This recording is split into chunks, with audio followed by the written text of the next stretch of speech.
Most people get this wrong, and it completely distorts what driving for Uber Eats really pays. Here's the truth no one tells you.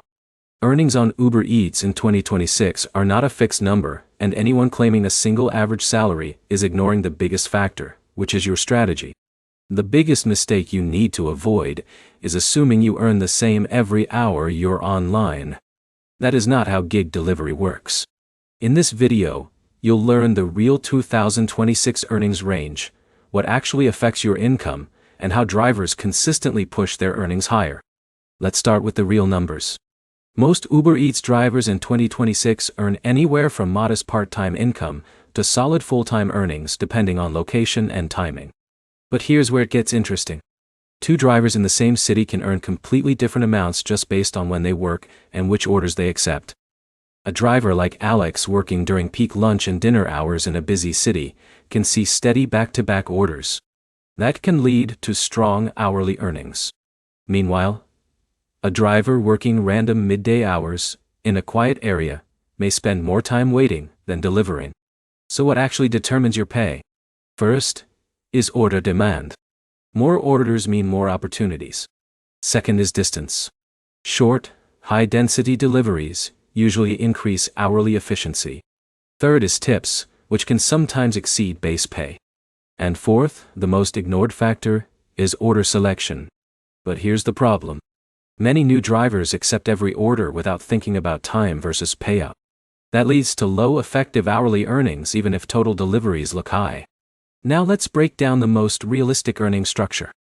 Part-time drivers working peak hours only often earn significantly more per hour than full-day casual drivers. A driver like Jake, who focuses only on lunch and dinner rushes, can outperform someone online for double the hours, but with poor timing. Peak hours matter more than total hours. Lunch runs from around 11 a.m. to 2 p.m., and dinner from 5 p.m. to 9 p.m. These are the highest density order windows in most cities. Now here's another key insight. Weekends can dramatically increase earnings due to higher order volume and larger group orders.